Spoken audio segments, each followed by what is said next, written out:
قابل احترام بزرگوں،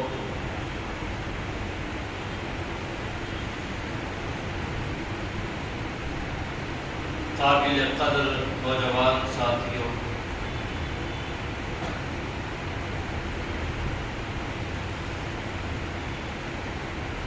خطبہ مسنونہ کے بعد سورہ کہف کی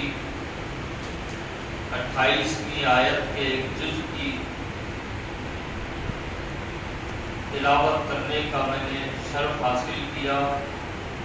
کہ وَاصْبِرْ نَفْسَكَ مَعَ الَّذِينَ يَدْعُونَ رَبَّهُمْ بِالْغَدَوَاتِ، اور اے میرے بندو اپنے آپ کو ان سے قریب رکھو جو صبح و شام رب کو پکارتے ہیں، اس کی رضا چاہتے ہیں۔ اس حوالے سے آج گفتگو کا موضوع اہل اللہ کی صحبت، نیکوکاروں کی صحبت اور اس کے فوائد، اور جہاں اللہ والوں کی، نیک و صالح بندوں کی صحبت نہیں ملتی ہے اس کے کیا نقصانات ہیں، اور فی زمانہ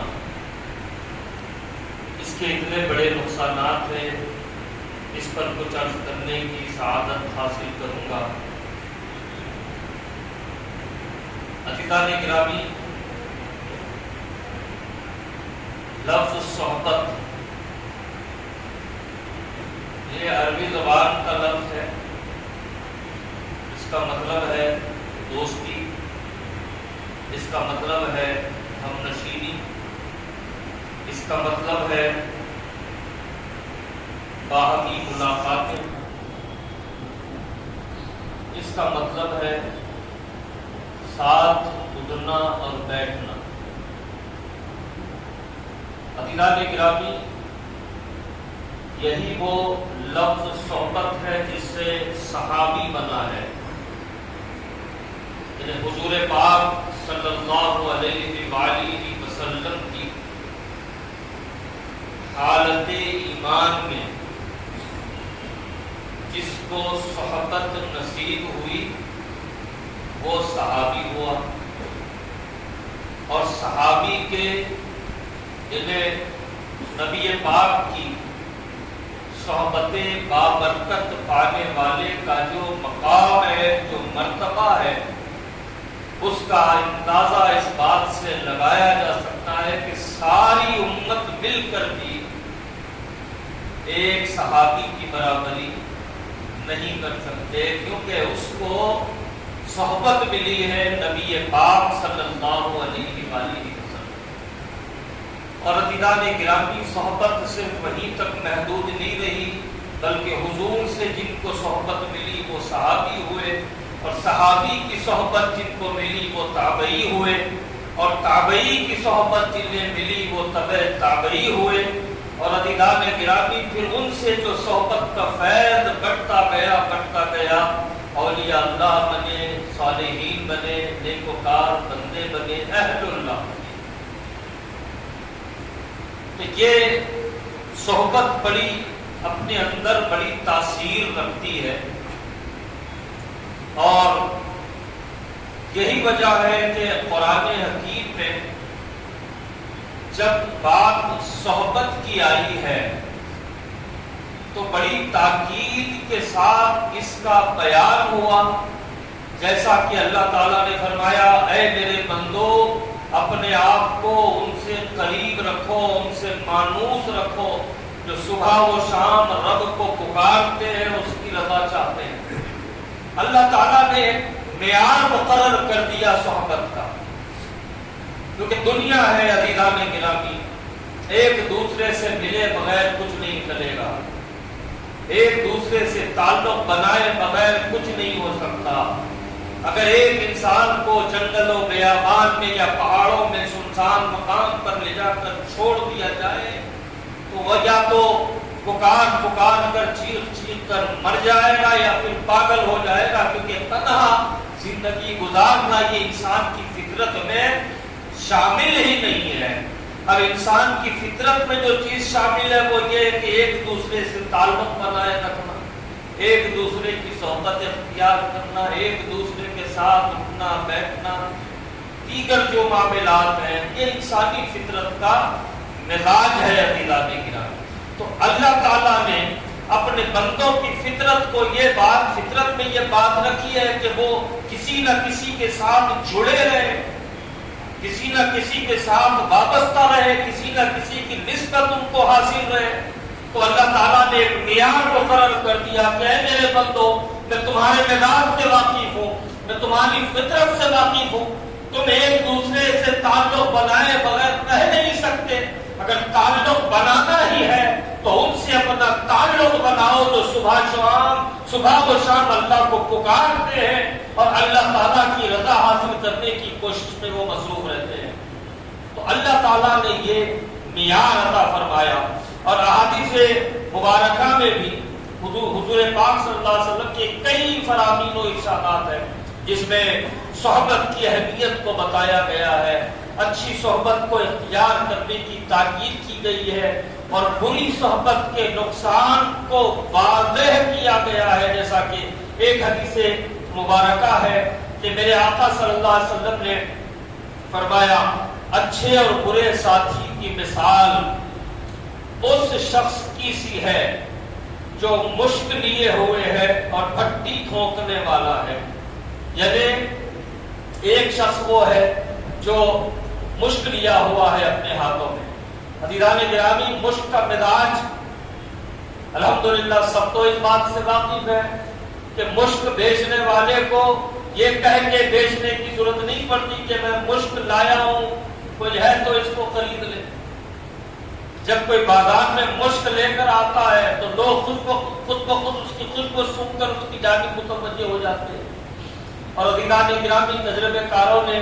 میرا اپنا تو کوئی ذاتی تجربہ اس میں نہیں ہے، لیکن جو تجربے کار ہے ان کا یہ کہنا ہے کہ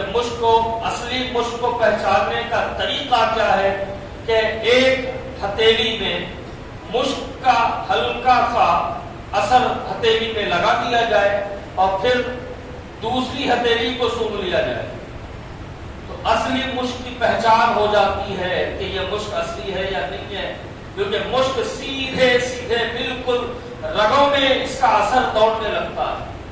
اور سارے جسم کے اندرونی حصوں میں اس کی خوشبو پھیل جاتی ہے۔ اس کے نتیجے میں ایک ہاتھ میں مشک لگا ہوا ہے تو دوسرے ہاتھ سے اس کو سونگھ کے پہچان لیا جاتا ہے کہ یہ اصلی مشک ہے۔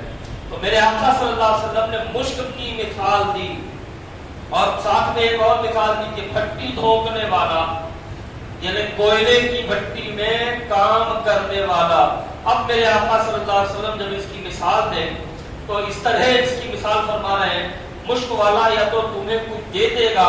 یا تم اس سے خرید لو گے یا تم اس کی خوشبو سونگھ لو گے، یعنی ہر صورت میں تمہارا فائدہ ہے۔ یعنی مشک بیچنے والے کے قریب بھی جاؤ تو بڑا سکون محسوس ہوتا ہے، بڑی خوشبو ناکوں تک پہنچ جاتی ہے۔ دوسرا فائدہ یہ ہوگا کہ تم کو وہ مشک کا کچھ حصہ دے دے گا، اس میں بھی تمہارا فائدہ ہے، یا پھر مشک تم اس سے خرید لو گے۔ یعنی بہر صورت مشک بیچنے والے سے فائدہ ہی فائدہ ہے۔ لیکن کوئلے میں کام کرنے والے کا معاملہ یہ ہے کہ یا تو وہ تمہارے کپڑے جلا دے گا، یعنی کوئی بھٹی جلا کے بیٹھا ہوا ہے کوئلے کی، اب اس کے قریب آپ جا کے بیٹھے ہوئے ہو، اب اس نے کوئلہ ڈال رکھا ہے اور آگ لگی ہوئی ہے، اور بار بار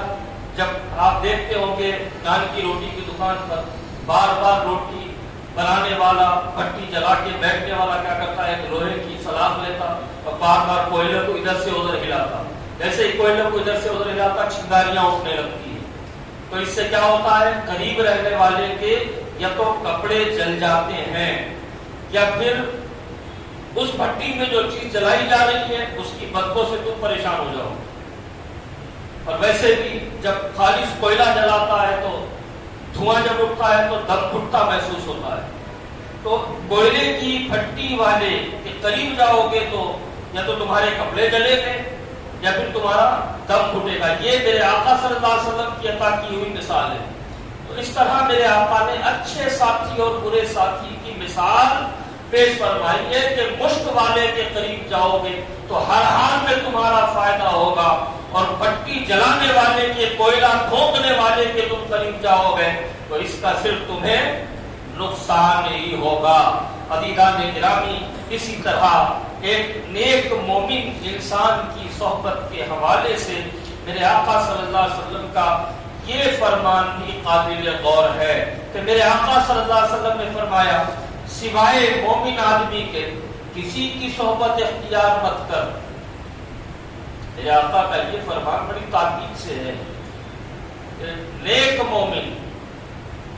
کی صحبت کے علاوہ کسی اور کی صحبت اختیار مت کر۔ اور پھر میرے آقا بات یہیں پہ گفتگو کو، اپنے کلام کو ختم نہیں فرما رہے، آقا فرما رہے ہیں اور تیرا کھانا سوائے پرہیزگار کے کوئی نہ کھائے، تیرا کھانا پرہیزگار کے سوا کوئی نہ کھائے۔ اب عزیزان گرامی، یہ بات یہ ہے کہ پہلے تو آقا نے فرمایا کہ نیک مومن کے سوائے کسی اور کی صحبت اختیار مت کر، پھر اسی کے ساتھ میرے آقا کا یہ بھی فرمان جڑا ہوا ہے کہ تیرا جو کھانا ہے وہ پرہیزگار بندے کے علاوہ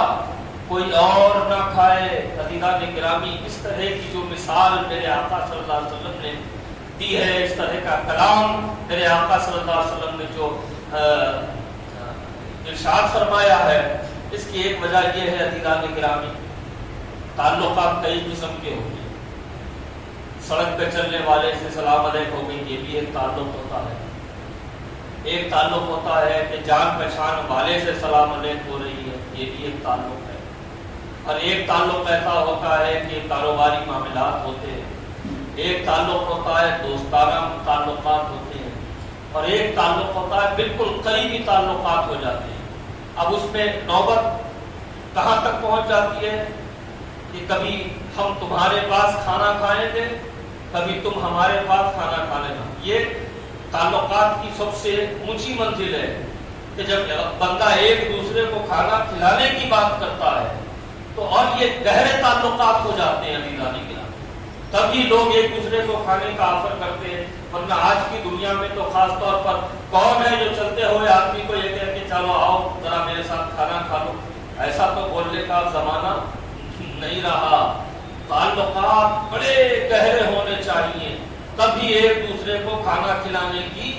بات ہوتی ہے یا کھانے پہ دعوت دینے کی بات آتی ہے۔ تو میرے آقا صلی اللہ علیہ وسلم نے فرمایا کہ اگر تجھے تعلق اختیار کرنا ہی ہے تو ایسے بندے سے تعلق بنا جو نیک مومن ہو، اور پھر تیرا کھانا پرہیزگار مومن کے علاوہ کوئی اور نہ کھائے۔ یعنی میرے آقا صلی اللہ علیہ وسلم نے تعلقات کا ایک معیار قائم فرما دیا کہ دیکھو تمہارے اپنے جو تعلق ہیں وہ تعلق کسی بھی قسم کے ہو، جب تعلق تمہارے اتنے گہرے ہو جائیں کہ تم ایک دوسرے کا کھانا کھا رہے ہو تو یہ بہت بڑا تعلق ہے، یہ بہت بڑی دوستی ہے۔ پھر میرے آقا صلی اللہ علیہ وسلم نے ایک اور موقع پر ارشاد فرمایا کہ ہر انسان اپنے دوست کے دین پر ہوتا ہے، پہلے صحبت جیسی ملتی ہے اسی کا رنگ چڑھتا چلا جاتا ہے۔ آپ دیکھیں بڑی تازہ مثال ہے، اور آپ کے ہمارے آنکھوں کے سامنے روزانہ کئی ایسے واقعات گزرتے ہیں۔ ہمارے گھروں میں نیازیں ہوتی ہیں، غوث پاک کی نیاز ہوتی ہے 11 کو، غوث پاک کی نیاز ہوتی ہے 29 کو، غوث پاک کی نیاز ہوتی ہے 17 ربیع الثانی کو یا ہر مہینے کی 17 کو، اور غریب نواز کی نیاز ہوتی ہے 6 تاریخ کو جسے ہم چھٹی شریف کہتے ہیں۔ وہ اس طرح کی نیازیں ہوتی رہتی ہیں۔ پھر ہمارے جو متعلقین میں سے مرحومین ہیں ان کے سالانہ فاتحہ بھی ہوتے ہیں، ان کے ماہانہ فاتحہ بھی ہوتے ہیں۔ الحمدللہ ہم سنیوں کی یہ شناخت بھی ہے کہ ہم اپنے گھروں پہ یا غوث اعظم المدد لکھا ہوا جھنڈا، ہرے رنگ کا جھنڈا ہم اپنے گھروں پر لگاتے ہیں۔ اب ایسے گھرانوں کے افراد سعودی عرب چلے گئے، دبئی چلے گئے، قطر چلے گئے، بحرین چلے گئے، اور وہاں روزی روٹی کے لیے مصروف رہے، وہاں ان کے تعلقات بہت سے لوگوں سے ہو گئے۔ اب 2 سال کے بعد 3 سال کے بعد پلٹ کے آئے تو بولے یہ جھنڈا شرک ہے، 11ویں بدعت ہے، نیاز کفر ہے، یہ کیا ہے؟ عزیزان گرامی وجہ کیا ہے اس کی؟ وجہ یہ ہے کہ یہ 2 سال کا 2 سال کا 3 سال کا عرصہ جو ان کا بیرون ملک گزرا، ان کا اٹھنا بیٹھنا چلنا پھرنا سونا جاگنا کھانا پینا ایسے افراد سے ہو گیا تھا جو بدعقیدگی کو ہی دین اسلام سمجھے ہوئے ہیں۔ اب نتیجہ یہ ہوا کہ گھر میں آتے ہی صاحب بہادر گھر میں فتنہ و فساد ہو گیا۔ اب اتفاق سے بعد 11ویں کے مہینے میں انہوں چھٹی لے کے گھر کو آ گئے۔ اب گھر میں 11ویں کی تیاری، ارے بولے شرک ہے صاحب گمراہی ہے۔ اب گھر میں 2 گروپ بن گئے۔ بابا بولتے ہیں 11ویں ہوتی تھی 11ویں کریں گے، اب اماں بولتی اتنے دنوں کے بعد بچہ آیا تمہیں بول رہا تو تھوڑی اس کی بھی سن لو۔ بات یہی ہے، میرے آقا صلی اللہ علیہ وسلم نے 1400 سال پہلے یہ فرما دیا تھا کہ ہر انسان اپنے دوست کے دین پر ہوتا ہے۔ تو لہذا عزیزان گرامی، نیک صحبت، اچھی صحبت اچھے رنگ میں بنتی ہے، اور بری صحبت سے مراد صرف یہ نہیں ہے کہ ہمارے بچے کے دوست ایسے ہیں جو شراب پیتے ہیں، ہمارے بچے کے دوست ایسے ہیں جو پان کھاتے ہیں، ہمارے بچے کے دوست ایسے ہیں جو گٹکا کھاتے ہیں، ہمارے بچے کے دوست ایسے ہیں جو راتوں میں دیر تک جاگتے ہیں۔ یہ صرف برے لوگ یہی نہیں ہوتے، بلکہ یہ بھی دیکھنا ہماری ذمہ داری ہوتی ہے کہ ہمارا بچہ کس جماعت کے ماننے والے بچوں کے ساتھ اٹھ رہا بیٹھ رہا ہے۔ کہیں فاتحہ کے خلاف بکواس کرنے والوں کے خلاف تو ہمارا بچہ نہیں بیٹھ رہا ہے۔ عزیزان گرامی، جہاں عملی برائی ہے وہاں اعتقادی برائی بھی ہے، تو عملی برائی کو بھی دیکھنا ہے کہ ہمارے بچے کے دوست کیسے، ہمارے بچے کی سنگت کیسی ہے، ہمارے بچوں کی صحبت کیسی ہے۔ ساتھ میں یہ بھی دیکھنا ہے کہ ہمارا بچہ بدعقیدوں کے ساتھ تو نہیں پھر رہا ہے، کہیں ہمارا بچہ سلفی تو ہونے نہیں جا رہا ہے، کہیں ہمارے بچے کے دوست وہ تو نہیں ہے جو نبی پاک کے علم غیب کا انکار کرتے ہیں، کہیں ہمارے بچے کے دوست وہ لوگ تو نہیں ہے جو رسول پاک کے اختیار کا انکار کرتے ہیں، کہیں ہمارے بچے کے دوست وہ تو نہیں ہے جو حضور صلی اللہ علیہ وآلہ وسلم کے معجزات کا انکار کرتے ہیں، کہیں ہمارے بچے کے دوست وہ تو نہیں ہے جو حضور پاک صلی اللہ علیہ وسلم کی حیات کا انکار کرتے ہیں۔ یہ بھی دیکھنا ہمارے لیے ضروری ہے۔ عزیزان گرامی، اور بزرگوں نے بھی معیارات قائم کیے ہیں۔ حضرت امام غزالی رحمت اللہ علیہ کا ایک فرمان اور حضرت مالک بن دینار کا ایک قول پیش کرتے ہوئے اپنی گفتگو کو سمیٹتا ہوں کہ حضرت مالک بن دینار، اچھا دیکھیے خاص بات یہ ہے کہ ذمہ داری صرف جو ہے بزرگوں کا جو طریقہ رہا ہے اور جو طریقہ ہم تک پہنچا ہے وہ یہ ہے کہ ذمہ داری صرف ہمارے بیٹوں اور بیٹیوں کی نہیں ہے ہم پر کہ بھئی ہمارا بیٹا اچھا ہے بس ہے کافی ہے، ہماری بیٹی اچھی ہے کافی ہے، ہمارا بیٹا اچھے عقیدے والا ہے بس مطمئن ہے، ہماری بیٹی صحیح العقیدہ ہے بس مطمئن ہے۔ نہیں، بات یہی تک ختم نہیں ہونی چاہیے۔ اگر ہم بزرگوں کی سیرت کو دیکھیں تو حضرت مالک بن دینار رضی اللہ تعالیٰ عنہ یہ اولیاء کرام میں آپ کا بہت بڑا مقام ہے۔ ان کا ایک قول ہمیں بہت کچھ سکھانے جا رہا ہے۔ عزیزان گرامی، کیا ہے؟ حضرت مالک بن دینار نے اپنے داماد،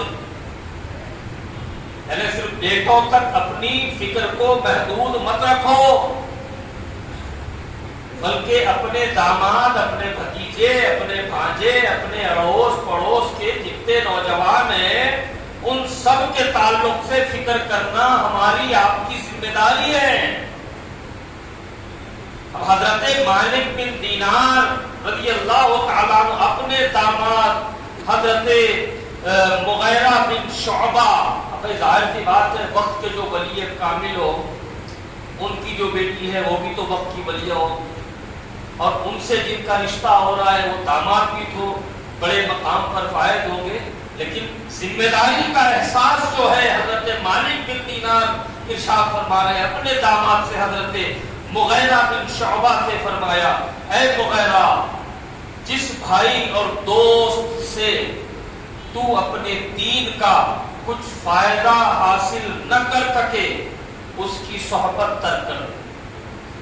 داماد کو نصیحت ہو رہی ہے، صرف بیٹوں بھتیجوں بھانجوں تک نہیں، بلکہ ایک دوسرے کی ذمہ داری ہے کہ وہ اپنے داماد پر بھی نظر رکھے اور موقع پائے تو اپنے داماد کو سیدھی راہ دکھائے۔ فرماتے ہیں کہ اے مغیرہ، اے میرے داماد، جس بھائی اور دوست سے تو اپنے دین کا کچھ فائدہ حاصل نہ کر سکے اس کی صحبت ترک کر دے تاکہ تو سلامت رہے، تاکہ تو سلامت رہے، اور ایسے شخص کی صحبت تجھ پر حرام ہے۔ اب عزیزان گرامی تفصیل میں جانے کا موقع نہیں ہے، لیکن چند باتیں اس کے حوالے سے میں عرض کر دوں کہ دوستیاں پہچانی کیسی جائیں، دوستیاں جانی کیسی جائیں، اور یہ فیصلہ کیسے کیا جائے کہ بھئی اس دوست کے ساتھ دوستی کو آگے بڑھانا ہے یا پھر اس دوست کی دوستی کو یہیں پہ بلاک کر دینا ہے، ختم کر دینا ہے، بریک کر دینا ہے۔ اس کا طریقہ ایک ہے کہ آپ اپنے دوست کے ساتھ بیٹھے ہوئے ہو، محسن صاحب نے ادا دی، اب آپ جیسے ہی آپ کے کانوں میں یہ آواز پڑی کہ محسن صاحب ادا دے رہے ہیں تو آپ الرٹ ہو جائیں اور اپنے دوستوں پر نظر ڈالیں، ادا سے ان کے چہروں پر کیا کیفیت پیدا ہوئی ہے۔ اگر وہ اپنی باتوں میں مشغول ہیں تب بھی تھوڑا فیصلہ کرنے میں انتظار کریں، جب ادا ہو جائے گی اور بالکل نماز کا وقت بالکل قریب ہو رہا ہے پھر اپنے دوستوں پر نظر ڈالیں کہ ان کی کیا کیفیت ہے۔ اگر یہ جم کے بیٹھے ہوئے ہیں، جم کے بیٹھے ہوئے ہیں، نہ ادا سے ان میں کوئی تبدیلی آئی، نہ نماز کے وقت سے ان کی کیفیت میں کوئی تبدیلی واقع ہوئی، تو آپ فوراً وہاں سے اٹھیں اور کہیں میں تو نماز کو جا رہا ہوں۔ اور آپ نے جیسے ہی یہ کہا کہ میں نماز کو جا رہا ہوں، اپنے دوستوں کو پھر دیکھیں کہ کون آپ کے ساتھ نماز کو جانے کے لیے کھڑا ہو گیا، آپ اس کو ساتھ لے لیں، مسجد کو جائیں، نماز ادا کریں۔ جب مسجد سے باہر نکلیں، وہ جو بیٹھے رہ گئے تھے پھر ان کے قریب نہ جائیں، کیونکہ وہ نماز کو چھوڑنے کے گناہ کی نحوست کو اپنے ساتھ لیے پھر رہے ہیں۔ آج آپ نے ان کو چھوڑ کر نماز ادا کی، پھر وہ دن دور نہیں ہوگا کہ آپ پھر ان کے ساتھ ہی بیٹھے رہیں گے، مؤذن ادا دیتا رہے گا، امام نماز پڑھاتا رہے گا اور آپ مسجد سے دور ہو جاؤ گے۔ تو اس سے بہتر یہ ہے کہ اسی وقت اپنے تعلقات ختم کریں کہ بھئی جو اللہ کا نہیں ہو سکتا وہ میرے ساتھ کیا دوستی نبھائے گا۔ اللہ کے جب اتنے بڑے بڑے احسانات اس پر ہیں تو وہ شکر کرنے کی جس کو توفیق نہیں ہو سکتی وہ پھر میرا کیا فائدہ کرے گا، وہ تو میرا نقصان ہی نقصان کرے گا۔ عزیزان گرامی، پھر حضرت امام غزالی رحمت اللہ علیہ کا ایک فرمان یہ ہے کہ دیکھو اچھے لوگوں کی صحبت کو اختیار کرو۔ اس کے حوالے سے آپ بھی مثال دیتے ہیں، فرماتے ہیں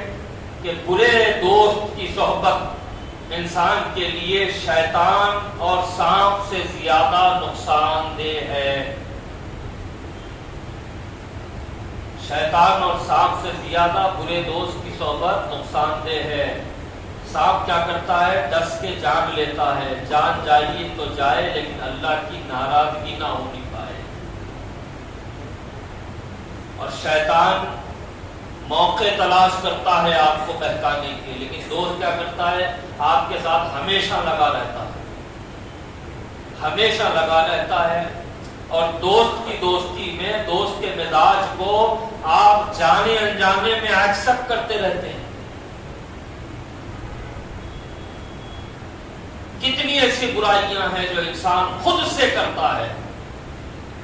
اور کتنی ایسی برائیاں ہیں جو اپنے دوستوں کی صحبت میں اختیار کرتا ہے۔ عزیزان گرامی، اگر اس ذمہ داری کو ہم سمجھیں کہ ہماری زندگی تو گزر گئی لیکن اب بھی موقع ہے، اب بھی موقع ہے کہ ہم